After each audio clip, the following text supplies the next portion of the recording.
Alors, quelle est votre approche du corps? Qu'est-ce que vous dites aux personnes que vous accompagnez à ce niveau-là, hein, entre corps et esprit? Oui, bonjour. Bonjour à tous. Alors déjà, il y a plein de choses hein, quand même qui se sont dites là et puis sur la table précédente. Euh, je ne sais pas si tout le monde sait ce que c'est que la pérédance, parce qu'on est présenté comme pérédant pour certains, mais peut-être qu'il faut juste Il est dire bon de le rappeler voilà pour tout ce le que monde, c'est oui, que la oui, pérédance, volontiers. parce que dans la salle, il y a pas mal de public. Déjà, merci, hein, c'est impressionnant. Petit aparté, j'étais dans cette salle en 2017 entre plusieurs tentatives de suicide et très loin du rétablissement. Et j'avais fait le déplacement depuis les Alpes-Maritimes pour venir sauver ma vie. Et ma vie a été sauvée le 30 mars 2017 dans cette salle, à votre place, exactement là. Et voilà. Merci. Merci parce que c'est grâce à la Cité de la Science, qu'on a déjà remercié, mais qui accueille ce type d'événement. C'est grâce aux organisateurs, c'est grâce au public qui répond présent, donc vous vraiment. Et après, bah, c'est grâce à nous, les personnes concernées, les acteurs du rétablissement, parce que pour être père aidant donc, et pour être ici, là, en tout cas aujourd'hui, à témoigner, c'est parce que donc, je suis moi-même une personne concernée. J'ai été diagnostiquée avec un trouble bipolaire il y a déjà plusieurs années de ça. Et donc, père aidante, ça veut dire que j'aide mes pères. Voilà. Pour le moment, je suis bénévole. C'est mon choix, parce que pour être professionnelle, j'estime qu'il faut encore que je continue mon rétablissement pour pouvoir être suffisamment forte pour accompagner donc mes pairs, donc père PAIR comme vous l'avez sur le programme. Voilà, c'est-à-dire qu'on s'entraide, comme on fait aujourd'hui avec chacun son expérience, son parcours. Et moi, j'ai répondu présent pour apporter voilà, mon témoignage aujourd'hui, parce que j'ai souffert depuis toute petite psychiquement de mélancolie, de terreur de la mort, de peur de l'abandon, de plein de trucs, vraiment très très petite. Et ensuite, j'ai souffert d'une grosse dépression à mes 18 ans. J'ai été déscolarisée. Et ensuite, j'ai été diagnostiquée donc, en 2015 de ma bipolarité. Et à partir de mes 18 ans, on m'a donné beaucoup de traitements, comme tu le disais, pour faire que ma tête aille mieux, que ma tête reste bien en place, que je puisse poursuivre des études, pour pas que je meure et qu'on me sauve la vie. Et ça a marché plus ou moins bien, parce que il faut tester des traitements pendant longtemps, il faut effectivement réussir à trouver un psychiatre, et c'est loin d'être gagné. Et à l'époque, en 2008, il y avait beaucoup moins d'associations que maintenant. Et puis j'habite une grande ville, mais quand même une ville du Sud, donc avec beaucoup moins de choses que ce que vous avez sur le territoire à Paris. Et donc pendant tout ce temps-là où on essayait de soigner ma tête, c'est là où j'en viens, mon corps a littéralement été laissé à l'abandon, voire pas pris du tout en compte. Et j'ai de nombreux exemples sur le fait qu'il soit resté derrière, alors que c'est quand même grâce à lui que je me lève chaque matin. Donc du coup, voilà, c'était terrible. C'était terrible. Et c'est vrai que cette reconnexion, pour essayer de rappeler qu'ils ne sont pas dissociables, en fait, le corps physique et le corps psychique, parce que pour moi, le psychique est quand même dans le même corps, mais pas à la même place, quoi, plus haut dans la tête. Et ça a été très très long de soigner les deux ensemble, en même temps, et pas l'un après l'autre. Et c'est toujours pas fini. Et ce qui m'amène à partager mon expérience dans la pérédance, c'est aussi ces échecs et ces erreurs que j'ai pas forcément fait volontairement, mais que on m'a pas mis en garde. Moi, j'ai vraiment euh, ce sentiment que les médecins ont vraiment tout fait pour que je reste stable émotionnellement, mais sans me regarder et sans se soucier de physiquement comment j'allais. Et je ne veux pas mettre la faute sur les médecins, parce que c'était pareil pour ma famille, c'était pareil pour moi-même. Tout le monde était content que juste je fasse pas une tentative de suicide et que je sois pas hospitalisée. Après, que je passe de 60 à 130 kilos, on s'en foutait, hein. Ça, c'était le cadet du problème. Mais la conséquence, elle a été là. J'ai 3 ou 4 exemples que j'aimerais, si je peux, Mais bien sûr, avec... voilà, citer. Oui, carrément. Carrément. J'allais te demander juste. Ben, par exemple, j'ai eu une fracture d'un orteil qui s'est avéré que c'était une fracture. Il fallait réparer, il fallait faire de la kiné, il fallait faire très attention à l'orteil. Et au même moment, j'ai été mieux psychologiquement, voire même trop mieux, puisque je n'avais pas encore un traitement qui me permettait d'être stable comme aujourd'hui. Et donc, j'ai continué à faire mes phases maniaques, à aller de projet en projet, à m'exciter, puis ensuite à déprimer au possible et à être hospitalisée pendant des mois, à tel point que j'ai complètement oublié que j'avais ma fracture, quoi. Donc, j'ai jamais été chez le kiné, j'ai jamais pris soin de mon pied, j'ai vraiment presque occulté cette blessure. Et ça m'est revenu en pleine gueule 10 ans plus tard, pardon pour le vocabulaire, mais quand j'ai été rétablie, mon pied a commencé à me faire mal, quoi. Et les médecins, quand j'allais faire des radios ou des échographies ou des examens, ben, Madame, votre pied, il est blessé, qu'avez-vous fait? Ben, rien, la semaine dernière, rien, le mois dernier, rien. Enfin bref, il m'est rien arrivé au pied, quoi. Ça a été terrible le jour où, après 3 ou 4 séances de psy, donc plus rien à voir avec le pied, paf, le cerveau en mode « Ah ouais, il y a 10 ans, je suis peut-être tombée, je me suis peut-être fait mal, j'ai peut-être eu quelque chose au pied. » Mais alors, ça m'est revenu vraiment, pourtant j'ai une excellente mémoire, hein. Mais à quel point c'était passé, mais alors au second plan, voire sorti du plan, quoi. Et ça a été beaucoup traumatisant déjà, cette expérience, de voir à quel point je marchais tous les jours sur mon pied. J'étais même pas capable de me souvenir ce qui lui était arrivé, tellement la part du psy m'avait traumatisée pendant ces 10 ans à elle seule, que je pouvais pas faire les deux, quoi. Ça, c'est le premier exemple.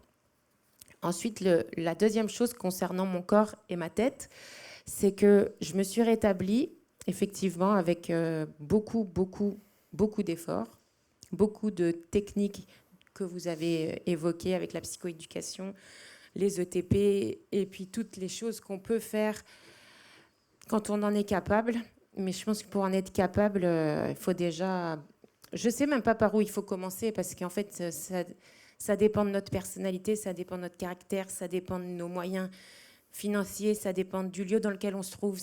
On n'est pas tous égaux, hein. Là, même dans la salle, il y en a qui vont s'en sortir mieux que d'autres. Et c'est juste terrible de dire que c'est injuste. Moi, j'aimerais bien arriver là, et puis un coup de baguette magique, paf, tout le monde va mieux en ressortant d'ici. Mais il faut garder de l'espoir, et il y en a. Donc, deuxième petite chose me concernant, j'ai pris les traitements, j'ai fait de nombreux essais. Il y en a qui n'ont pas du tout marché, avec beaucoup d'effets indésirables, voire même très graves. Et puis, il y en a qui ont un peu mieux marché, qui m'ont permis de, petit à petit, retrouver une vie qui me semblait normale, à moi-même. C'est-à-dire que le rétablissement, c'est très personnel. Tout à l'heure, je ne sais pas si on l'a évoqué. Je pense que le monsieur qui a témoigné en premier a évoqué que c'était son chemin à lui, et que c'est sa vie à lui qui prend cette place-là, et c'est lui qui juge qu'il est rétabli et pas quelqu'un d'autre. Donc moi, mon rétablissement à moi, c'était de pouvoir faire ça, ça, ça et ça. Et donc, j'ai commencé à cocher toutes ces cases-là. Et en parallèle, je suis passée sur une table d'opération, parce que je faisais 150 kilos et que j'étais en obésité morbide, quoi. J'avais plus le choix. Et cette obésité morbide-là, elle est venue de troubles du comportement alimentaire. Elle est venue aussi d'un laisser-aller complet, parce qu'on ne peut pas lutter du matin jusqu'au soir pour vivre en se disant « Allez, je prends mon traitement, je fais ma marche, je fais mon yoga, je cherche un logement, j'essaye de retrouver du boulot. » Voilà. Donc, au bout d'un moment, je passe devant la boulangerie, j'achète le pain au chocolat, quoi. Voilà, c'était très, très dur. Et en fait, j'ai perdu et pris du poids seule 2 fois de suite, des grosses quantités de poids. Mais la troisième fois, le corps, il a aussi une mémoire, et il a aussi le droit d'avoir pas envie ou de plus réussir à maigrir. Donc, il m'a offert la possibilité de le faire 2 fois sans passer par un chirurgien, parce que j'étais plus jeune, parce que je vivais dans de meilleures peut-être conditions, l'environnement. J'ai beaucoup aimé moi aussi la boussole du psychom, qui résumait effectivement que selon les chemins qu'on prend et selon où on se trouve et avec qui on est, etc. Enfin, c'est comme pour la météo, ce qui marche à un moment ne marche pas à un autre, etc. Et donc la troisième fois, c'était impossible, mon estomac était complètement dilaté, il fallait être opéré. J'ai été opérée, voilà, fin de cette parenthèse. Et là, l'exemple, le dernier que je voudrais donner, et tous ces exemples-là, en fait, pour répondre à votre question, je les témoigne au quotidien, que ce soit dans des conférences, dans les médias ou dans les associations dans lesquelles j'apporte mon bénévolat, pour dire à mes pairs qui ne sont pas encore passés par là d'être vigilants sur telle et telle chose, parce qu'après, ça a aussi d'autres conséquences. Se faire opérer d'une sleeve, c'est pas anodin. Il y a un suivi. Avoir un orteil pas soigné au démarrage, ça a aussi des conséquences, etc. Et là, la dernière chose, et après, je relayerai la parole, c'est que je viens d'avoir une petite fille il y a 3 mois, parce que j'ai réussi, youpi, à me marier, à avoir un bébé, à travailler. Merci. J'ai réussi à cocher toutes les cases. Est-ce que j'ai réussi à être heureuse? Honnêtement, là, tout de suite, à l'instant T, j'en sais rien.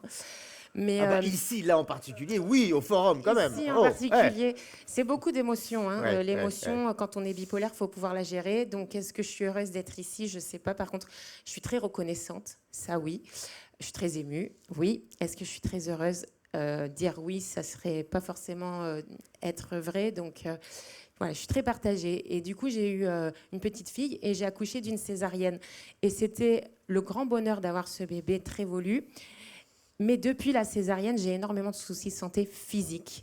Et on se concentre que sur le physique parce que c'est ça l'urgence à l'heure actuelle. Mais du coup, on laisse en tomber. plus, il est invisible, mon problème physique aussi. Et ça, on ne l'a pas encore évoqué, la part de l'invisibilité dans le problème psychique.